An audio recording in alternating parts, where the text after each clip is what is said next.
In a town where gold measured a man's worth, she chose the one who had nothing. They laughed at her wedding. They wept when they learned what he was truly hiding above the clouds.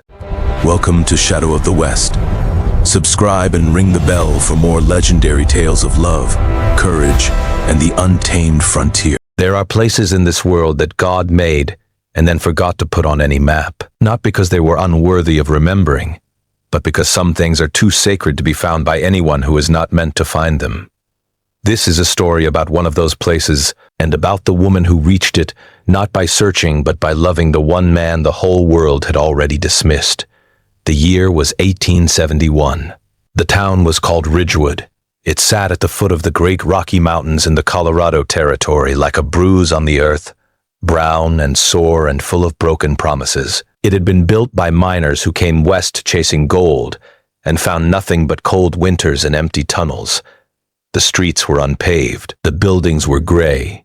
The church bell had cracked 2 years prior, and no one had bothered to fix it because no one believed there was much left worth ringing for. People survived in Ridgewood, but very few of them lived.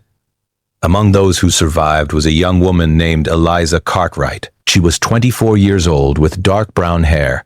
She kept in a simple bun and hazel eyes that carried more exhaustion than any person her age should know. Her father had been a surveyor. He mapped trails for the government until the winter of '68 took him with a fever that burned through his body like a fire through dry timber. Her mother had died years before that, when Eliza was barely old enough to braid her own hair. There were no siblings, no aunts, no cousins, just Eliza and the silence her family left behind. She worked as a seamstress from a small cabin at the edge of town. She mended trousers for miners. She stitched dresses for the wives of shopkeepers. She repaired curtains and quilts, and anything else people brought to her door. Her hands were never still. Her fingers were pricked so often the tips had grown tough as leather.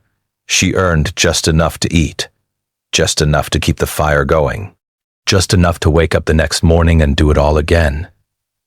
The men in Ridgewood had noticed her over the years.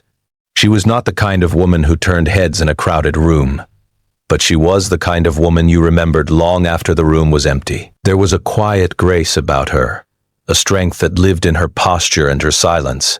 The blacksmith had proposed to her once. She declined. The deputy had asked her to supper 3 times. She refused each time with the same gentle words. Thank you, but no. The shopkeeper had sent flowers to her door on 2 occasions. She placed them in water and never mentioned them again. It was not that she did not want love. She wanted it desperately. But she wanted the kind of love that her mother had described to her as a child, the kind that feels like coming home, the kind that does not ask you to become smaller so that someone else can feel tall. She had not found that yet, and she had decided that she would rather live alone forever than settle for something that only resembled love from a distance. Then one Tuesday afternoon in late October, everything changed. She was walking back from the general store carrying a bolt of fabric under one arm and a small sack of flour under the other. The wind was sharp that day. It came down from the mountains carrying the smell of pine and the promise of early snow. She was hurrying because the sky had turned the color of iron, and she did not want to be caught in a storm. She did not see the patch of ice near the water trough on Main Street. Her boot slipped. She fell hard.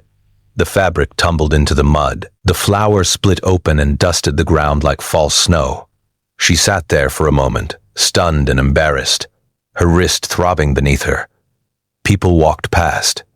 A woman glanced and looked away. 2 miners stepped around her as if she were a stone in the road. No one stopped. Then a shadow crossed over her.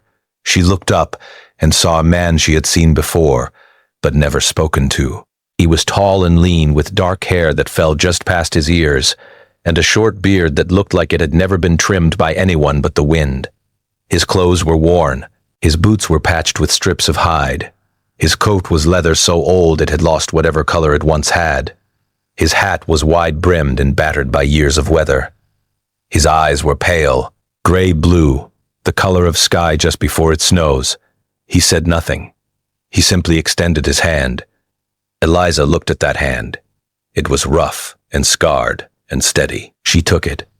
He pulled her up with a gentleness that surprised her given the strength she could feel in his grip. Then he knelt down and picked up the bolt of fabric. He wiped the mud from it carefully with his sleeve. He handed it back to her. He looked at the split flour sack and then walked to the general store and returned a moment later with a new one. He placed it on the ground beside her. Their eyes met. He did not smile. He did not speak. He simply looked at her with those winter sky eyes, and she felt something move inside her chest. Not a flutter, not excitement. Something deeper, something that felt like recognition, as if some part of her had been waiting for this exact moment without knowing it. He tipped his hat. Then he turned and walked away down the road toward the mountain trail at the edge of town. She watched him until he disappeared into the tree line. That evening she asked the shopkeeper's wife who the man was. The woman laughed. "That's Jonah Wilder," she said. "The hermit lives up on the mountain somewhere. Comes down once a month to trade pelts for supplies. Got nothing to his name but a mule and whatever he can trap. Queer fellow. Doesn't talk to anyone. Some say he's touched in the head. Others say he's just too proud to admit he's poor as dirt." Eliza said nothing. She thanked the woman and walked home. But that night she lay in bed and could not sleep. She kept seeing those pale eyes, that steady hand, the way he had wiped the mud from her fabric as if it were something precious. In a town full of men who wanted her, the only one who had shown her true kindness was the one who wanted nothing from her at all. Over the following months she began to look for him during his visits to town. She learned his patterns. The first Tuesday of each month he would come down the mountain trail leading his mule, loaded with pelts and furs. He would trade them at the general store. He would buy salt and flour and sometimes a small bag of sugar. He would speak to no one beyond what was necessary, and then he would leave. She started walking past the store at the time she knew he would be there. Sometimes their eyes would meet through the window. Once he nodded. Twice he tipped his hat, and one afternoon in January she found a small bundle on her doorstep. Inside was a wolf pelt, silver gray and impossibly soft. There was no note, no name attached, but she knew. She pressed it to her face and breathed in the scent of pine and wood smoke and mountain air, and she cried for the first time in months. Not from sadness, from the overwhelming feeling of being thought of by someone who expected nothing in return. The next time he came to town, she walked directly to him. The whole street stow. Papped women stared from doorways. Men paused mid-conversation.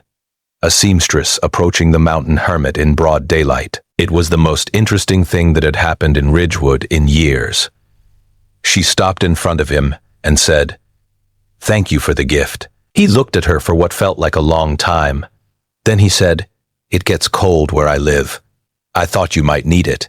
She said, "Where do you live?" He turned slightly and pointed toward the mountains.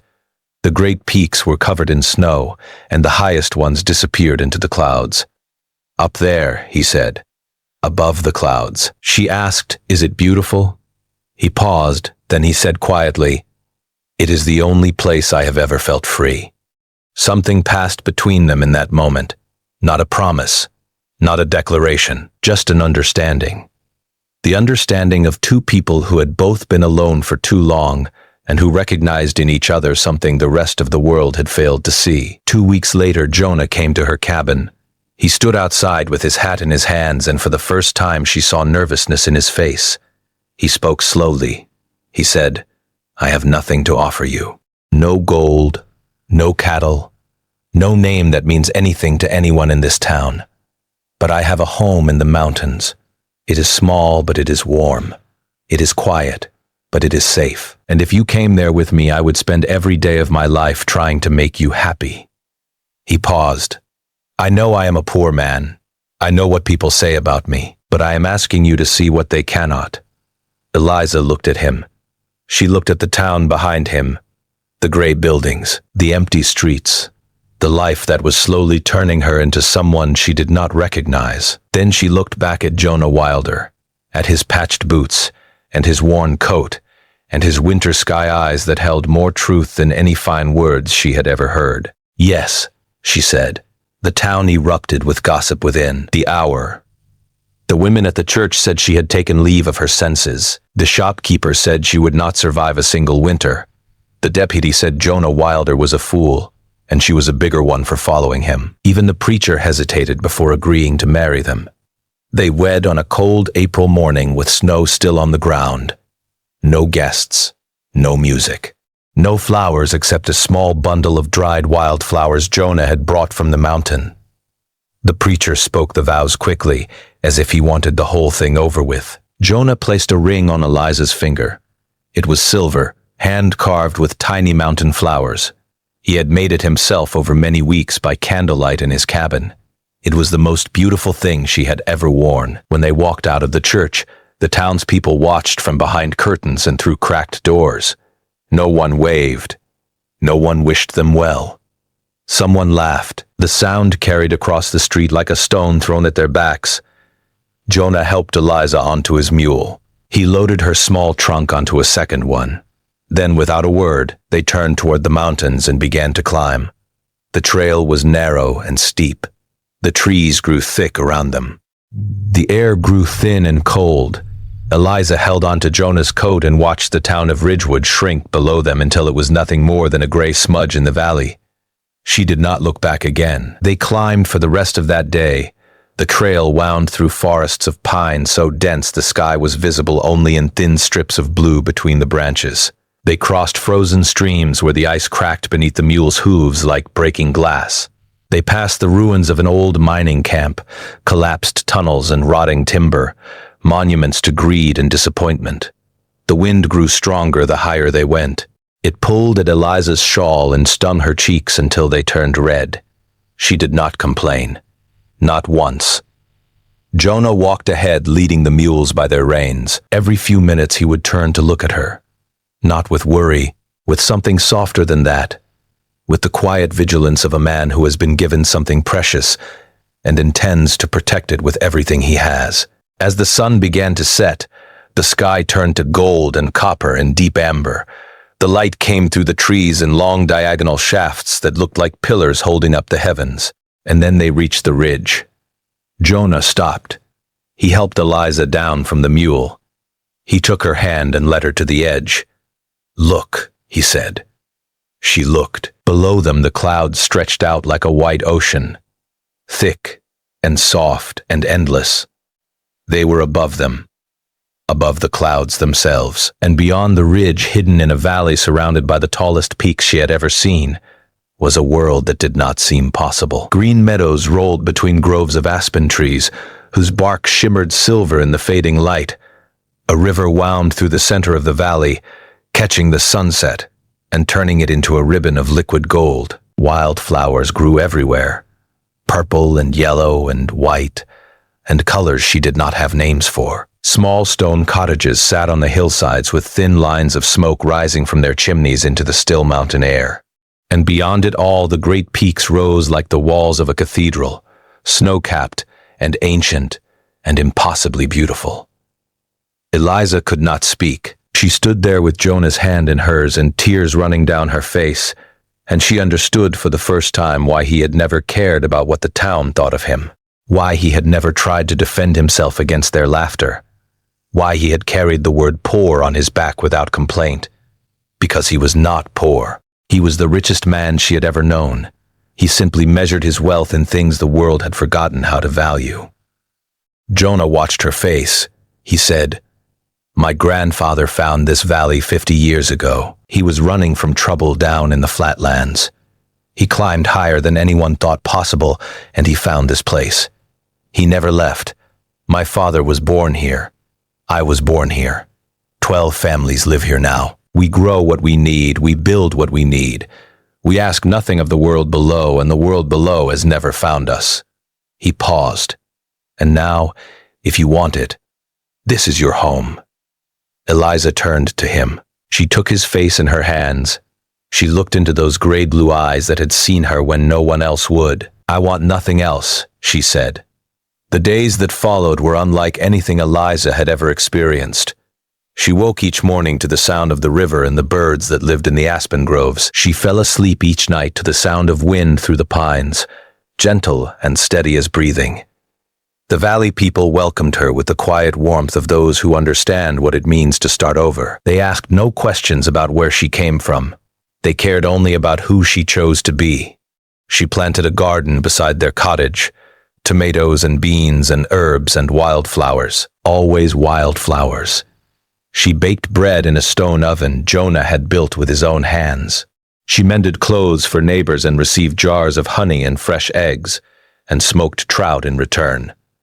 She walked with Jonah through meadows so beautiful they seemed to exist outside of time, and she felt the sadness that had lived inside her for so many years begin to dissolve like morning frost beneath the sun. Jonah was not a man who spoke of love in grand declarations. He never recited poetry or made sweeping promises, but he showed her every single day. He carved her a rocking chair from cedar wood so she could sit on the porch and watch the sunset. He picked wildflowers each morning and placed them in a jar by the window. He held her hand when they walked. He kissed her forehead before they slept. He looked at her the way no other human being had ever looked at her, as if she was the answer to a question he had been asking his entire life. One evening, sitting on the porch as the sky turned pink and gold, she asked him something she had wondered for months. Why did you come down to that town at all? You had everything here. Why did you not just stay? Jonah was quiet for a long while, the kind of quiet that means someone is deciding how much of their heart to reveal. Then he said, "My mother told me something before she died. She said that one day I would find someone in the valley below, someone who did not belong there, someone whose heart was too big for that small world. She told me I would know her when I saw her, and that I should bring her home." Eliza felt her breath catch. You waited all those years, all those trips down the mountain.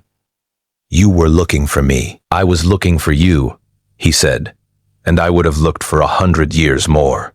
She leaned into him and he held her, and the stars came out one by one above the mountains, like quiet witnesses to a love that had been written long before either of them was born. Their first child was born the following spring, a boy they named Samuel after Jonah's father.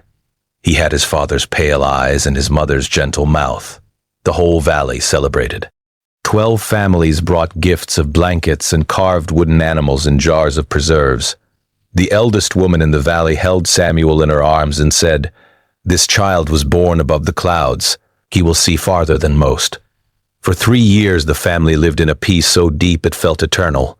Samuel grew strong and curious. He chased butterflies through the meadows. He followed his father to the river and watched the trout swim in the clear water. He fell asleep each night in his mother's arms, listening to the songs she sang, the same songs her own mother had sung to her long ago, in a life that now felt like a distant dream. But the world below had not forgotten the mountains. In the summer of 1876, word reached the valley that the territorial government was sending an expedition into the high country. 50 men with supplies for months. They had heard rumors of a hidden settlement, a place beyond the law. They intended to find it. Jonah saw the smoke from their campfires one evening from the high ridge. He stood there for a long time watching. Eliza found him there. She did not need to ask what was wrong. She could see it in the way he held his shoulders, in the way his jaw was set, in the way his hands gripped the rifle he carried not as a weapon but as a companion of necessity. "They will come," he said. "What do we do?" She asked. He turned to her. "We do what this valley has always done. We endure." The 12 families gathered that night. They spoke long into the darkness. In the end, they decided to leave the valley temporarily, to scatter into the higher caves and hidden places deeper in the mountains, to wait until the expedition gave up and went home. It took 3 months. 3 months of cold. 3 months of hiding in stone caves with thin blankets and dwindling food. 3 months of watching from distant ridges as soldiers walked through their meadows and searched their cottages and burned some of them to the ground. Eliza held Samuel close through every night. She told him stories about wildflowers and rivers, and a beautiful valley where the sun always found its way through the clouds. She did not let him see her cry. She saved that for the moments when Jonah held her and they said nothing because there was nothing to say that silence could not say better. When the snow came, the expedition retreated. They declared the mission a failure. They found no criminals, no outlaws, no kingdom of fugitives, just empty cottages and wildflowers growing where no one would ever think to look. The valley people returned. They found damage. They found loss. But they also found that the meadows were still green. The river still ran gold at sunset. The mountains still stood like ancient guardians around the only home they had ever known. They rebuilt, stone by stone, garden by garden, life by life. Eliza replanted her wildflowers. Jonah repaired their cottage. Samuel grew taller and stronger and braver. 2 more children followed. A daughter named Clara after a woman Eliza had known once in another life, and another son named Thomas after a man whose kindness Jonah said reminded him of what the world could be if people tried harder. Years passed. The territory became a state. The frontier gave way to railroads and telegraph lines, and a civilization that slowly forgot there had ever been a time when survival was not guaranteed. But the valley remained, hidden, quiet, free. Jonah lived to be 82 years old. On the last day of his life, he was sitting on the cedar rocking chair he had carved for Eliza decades ago. The sun was setting. The sky was gold and rose and deep impossible blue. The wildflowers in the meadow below swayed in the evening wind like a congregation at prayer. Eliza sat beside him. Her hair was white now. Her hands were soft. Her eyes still held the same quiet strength they had held the day she fell in the mud on a street in Ridgewood. And a stranger reached down and changed her life forever. Jonah reached for her hand. She took it. "Thank you," he whispered. "For what?" she asked. "For believing in a poor mountain man," he said. "For following me when everyone told you not to. For giving me everything I never thought I deserved." She brought his hand to her lips. She kissed his knuckles the way she had done 1,000 times before. "You were never poor," she said. "You were the richest man I ever knew. You just kept your treasure above the clouds, where only the worthy could find it." He smiled. It was small and tired, and full of a lifetime of love. It was the last expression his face ever wore. They buried him beneath a great pine tree overlooking the valley. Eliza visited every morning. She brought wildflowers. She sat beside the grave and talked to him about the children and the garden, and the way the light looked on the river at dawn. She never cried during these visits. She simply sat with him the way she always had, in comfortable, sacred silence. She passed 12 years later on a spring morning when the wildflowers were in full bloom. They buried her beside him. Samuel tended their graves for the rest of his life. His children tended them after him, and theirs after that. And if you ever find yourself high in the Colorado mountains, where the air is thin and the clouds hang below you like a white ocean, and the world feels very far away, you might find a valley, green and quiet and impossibly beautiful. You might see stone cottages with smoke rising from their chimneys. You might see wildflowers in colors you cannot name growing beside a river that turns to gold at sunset. And if you listen carefully, you might hear the wind carry a sound through the pines. Not words exactly. Something older than words. Something that sounds like a woman's laughter and a man's quiet voice. And the steady breathing of children asleep in a home built by love, in a kingdom above the clouds. Some people say it is just the wind. But those who have ever been laughed at for following their heart, those who have ever chosen love over the approval of the world, those who have ever believed in something no one else could see, they know better. They always know better.